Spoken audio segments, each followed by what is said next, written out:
Hello, story lovers! Welcome to Nana's Fairy Tales, where we share amazing and interesting stories. Don't forget to subscribe to our channel and turn on the notification bell to get notified when we upload another enchanting tale.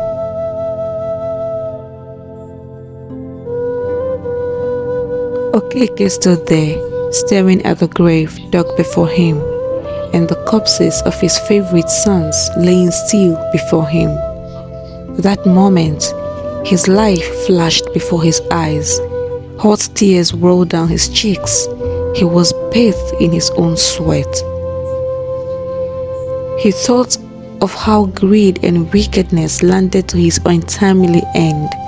He opened his mouth but couldn't say a thing. Sadness and bitterness swept over him. He was buried in shame and disgrace. He regretted ever treading the path that leads to wickedness and inhumanity. It happened in an ancient village, buried in the heart of great traditions, fertile lands, and flowing streams. A man named Manziekene had two sons. He promised to train them so well that they will be the most skillful craftsmen in the village. His two sons, Obi and Uche, were obedient and listened to the words of their father. Manziekene had acres of land, and with the help of his two sons, he cultivated these plots of land and was known as one of the greatest farmers in the village. His barn was wide and full. People adored him and wished to have a prosperous family like his. Everyone in the village liked and respected Manziekene, except one person, his own brother, Okeke.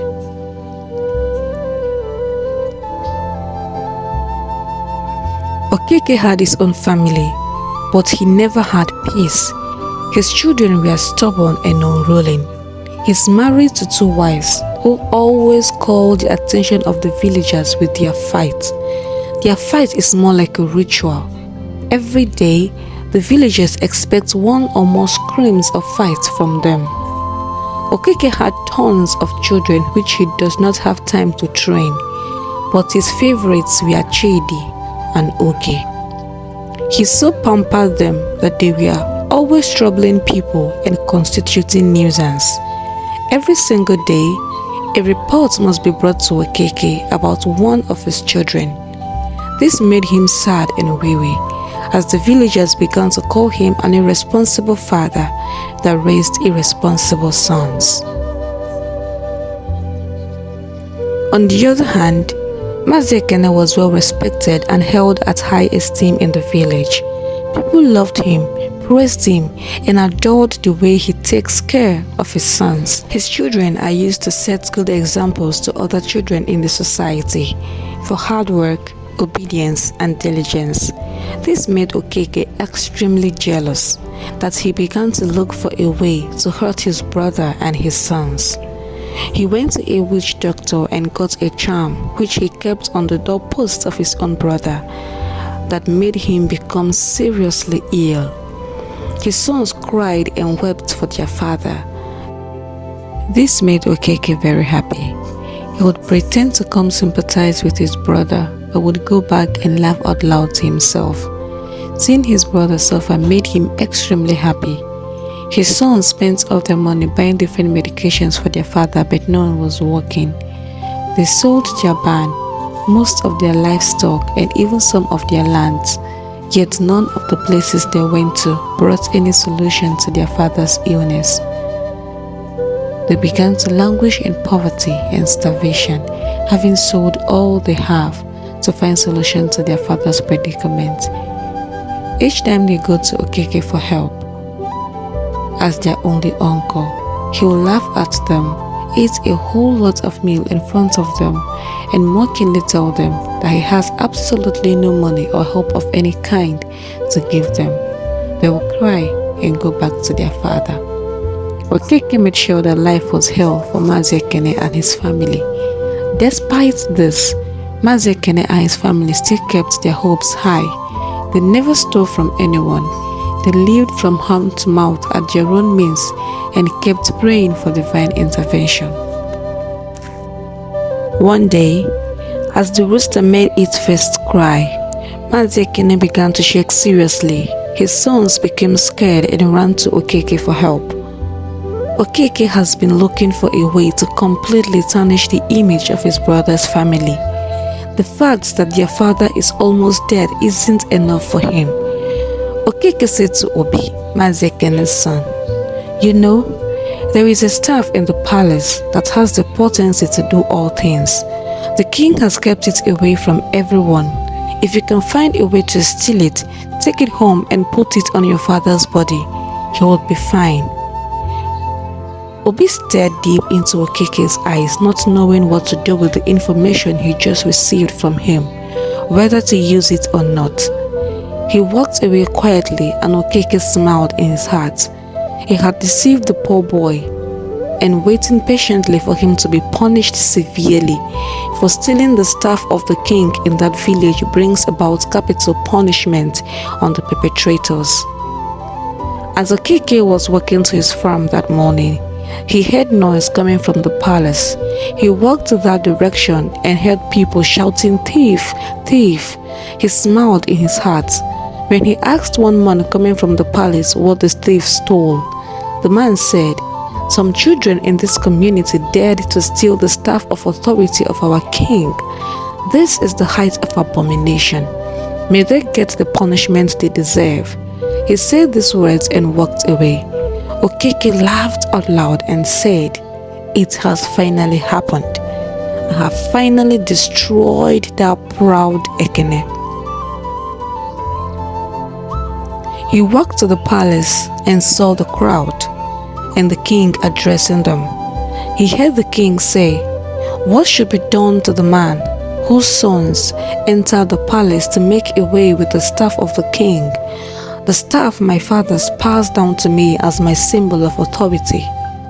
Okeke hastily ran out.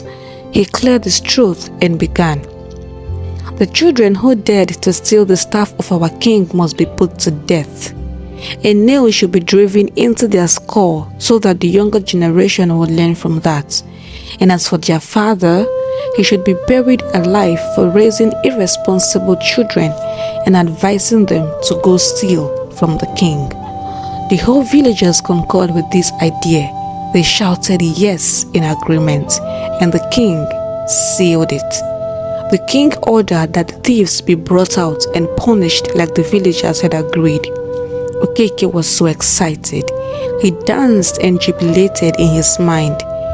The two thieves were brought before the villagers, and lo, they were Okeke's sons, his favorite sons, Oge and Chidi. His legs stood still to the ground. Cold chills freezed him to a spot. His heart was beating so loud. He gnashed his teeth, and shock made him stand still with his mouth wide open. He tried to say something, but words weren't coming out. He looked at his children and wondered how they happened to be the criminals. He fell on his knees and bowed his head in shame. He doesn't know what to say or do. It happened that his sons were eavesdropping while he was saying those things to Maziekene's sons. They ran towards the palace to steal the staff and sell it so that they would be richer. But before they could even lay hand on the staff, they were caught and brought before the king.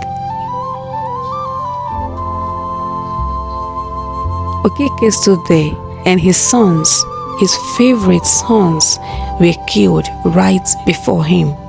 They were stoned and nails were driven into their skull.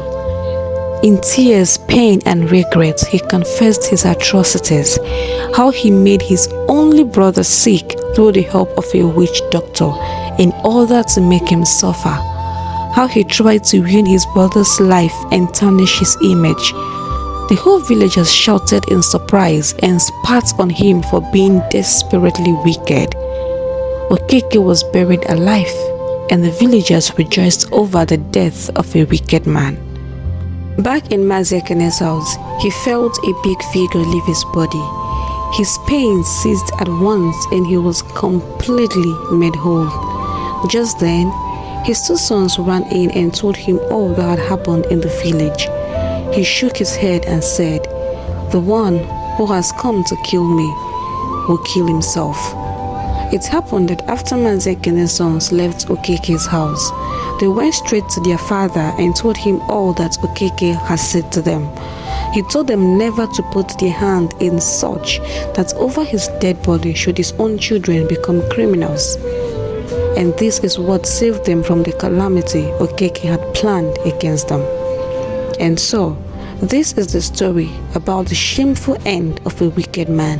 A story that teaches us that whoever plans evil against his brother shall be visited by evil. Maziekene and his family bounced back on their feet and became again the pride of the village they had always been. Thank you for watching. I hope you enjoyed every piece of the story. Do not forget to subscribe to our channel and turn on the notification bell to get notified when we upload another amazing story, for we have lots of stories yet to be told. We have stories you've never heard, stories you've never imagined. Stay tuned. Till then, see you around.